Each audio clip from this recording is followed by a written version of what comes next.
Longtemps espéré par les populations de Jacquesville et de toute la région des Grands Ponts, le bitumage de l'axe Jacquesville-Toukouzou-Noumouzou sera une réalité. Suite à la promesse faite par le chef de l'État Alassane Ouattara en mars 2015, les travaux de ce tronçon long de 50 km entrent dans sa phase active. En temps de pluie, on ne peut pas rouler. Même s'il n'y a pas plu, même on ne peut pas rouler aussi. Et si réellement le goudron vient, vraiment nous sommes heureux. Lançant les travaux, le ministre d'État, secrétaire général de la présidence, Patrick Kachi, s'est appesanti sur l'importance d'une telle infrastructure dans la région. De 1993 jusqu'en 2010, la Côte d'Ivoire a plongé. Et on a presque touché le fond, à tel point que, en termes de moyens, on est arrivé au même niveau que 60. Depuis 10 ans, on a trouvé la paix, le calme, et le pays est reparti. Les opérateurs et les acteurs internationaux, la Banque mondiale, le Fonds, tout le monde dit la Côte d'Ivoire est repartie. Au cours de ce lancement, les autorités coutumières et administratives de Jacquesville ont traduit leur gratitude au chef de l'État pour ses actions de développement. Des initiatives qui viennent impulser le développement économique et touristique de cette région. L'axe Jacquesville-Toukouzou-Noumouzou permettra de désenclaver 33 villages lagunaires.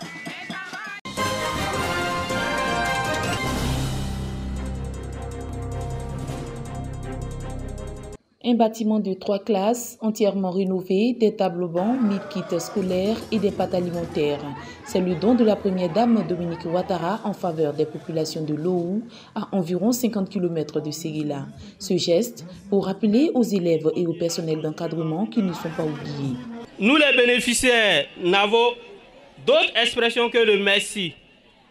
Ainsi, toute la communauté éducative, par ma voix, exprime toute sa gratitude à Madame la donatrice, Madame la première dame. Recevoir ce kit est un ouf de soulagement pour les parents, les enseignants, mais surtout pour les apprenants. Parce que quand nous débutons l'année scolaire, malheureusement, jusqu'au mois de janvier, les enfants n'ont pas de manuel scolaire. Donc, ce don est le bienvenu. L'EPP Lowou, devenu EPP Dominique Ouattara, est une école de 6 classes construite en 1973. Sur les 6, 3 classes viennent d'être rénovées. Pour la réhabilitation des autres classes encore en état de délabrement, le personnel d'encadrement lance un appel à l'aide. Nous avons ici les classes qui sont sombres. On a un effectif pléthorique. Donc nous demandons que les donateurs nous offrent une école et aussi une maternelle. Message bien perçu par Maferima Bomba, première vice-présidente du conseil régional du Ourodougou, qui s'est engagée à la rénovation des 3 autres classes restantes et à l'électrification de l'école. Permettez-moi maintenant, chers parents, pour vous demander d'entretenir et de préserver le climat de paix indispensable à tout progrès et développement dans le village, afin de favoriser l'épanouissement des générations de demain. Je vous invite aussi à poursuivre la scolarisation sans choix ni préférence entre les filles et les garçons afin de leur donner les mêmes chances de réussite. C'est dans une ambiance de fête et de convivialité que cette rencontre a pris fin.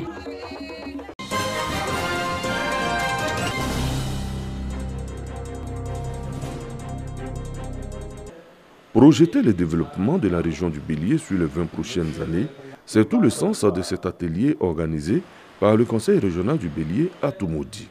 Il va permettre l'élaboration d'un schéma régional d'aménagement et de développement du territoire à travers un document. Ce nouveau schéma viendra remplacer le premier plan stratégique de développement qui a expiré en 2019. Il vient donc parfaire le niveau de développement de la région.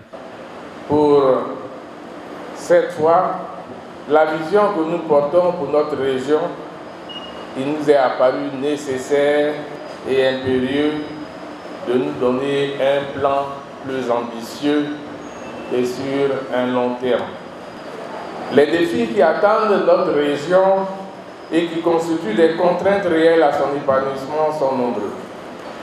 Ainsi donc, le STRAT, le schéma régional d'aménagement du territoire, offre une vision collective de développement sur le long terme. Par l'élaboration du schéma régional d'aménagement et de développement de la région du Bélier, le Conseil régional souhaite prendre sa place dans la dynamique nationale à travers la valorisation des ressources internes. À cet effet, un cabinet privé a été choisi pour mener des études pendant 6 mois. Les principaux acteurs impliqués dans la mise en œuvre de ce projet novateur ont exprimé leur engagement à accompagner le Conseil régional du Bélier.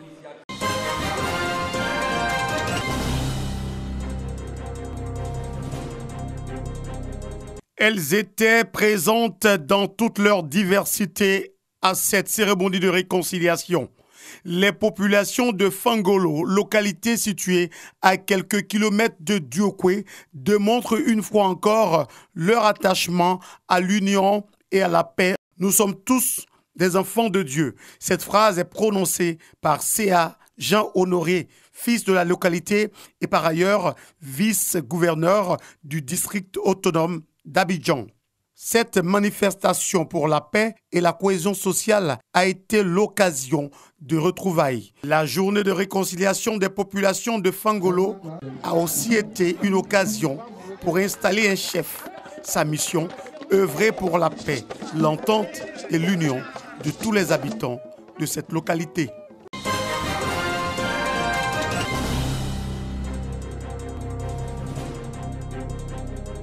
Faire face à l'incivisme et œuvrer pour le respect des institutions de la République. Tels sont les objectifs majeurs de l'ONG MURI, Mains Unies pour le respect des institutions de la République. Depuis sa création en 2019 à Bouaké, MURI mène des actions de sensibilisation avec l'appui de ses partenaires sociaux. Il s'agit pour l'ONG MURI d'inviter les populations à respecter la chose publique et les autorités qui les incarnent. Nous avons remarqué, surtout dans la région de Bouaké, particulièrement à Bouaké, que les cas d'incivisme étaient légion. Donc nous nous sommes réunis, créer cette ONG pour pouvoir combattre toute forme d'incivisme dans cette ville, partant de là, dans toute la région et dans toute la Côte d'Ivoire. Au cours d'une cérémonie officielle de présentation de l'ONG, les différents partenaires ont reçu des diplômes d'honneur pour leur implication dans la promotion du civisme. La première cause de l'incivisme, c'est la fermeture des centres de services civiques. Dieu voulant, Bouaké a eu un centre de services civiques. Nous avons pu intégrer 150 jeunes qui étaient en situation de vulnérabilité. La mairie fait ce qu'elle peut, mais l'ONG MURI qui est venue nous appuyer, vraiment nous donne un coup de pouce. Avec l'ONG, nous allons planifier donc des sensibilisations relativement donc à l'usage de la voie publique, pour, dans ce sens, réduire un peu l'insécurité routière. D'autres actions de sensibilisation de proximité sont prévues auprès des populations afin qu'elles s'approprient définitivement la notion du civisme.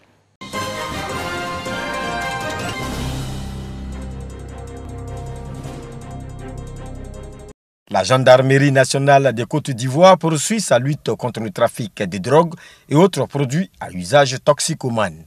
À San Pedro, plusieurs quantités de drogue et autres produits dangereux saisis dans la période de juin 2018 à août 2020 d'une valeur de 75 millions de francs CFA ont été incinérés.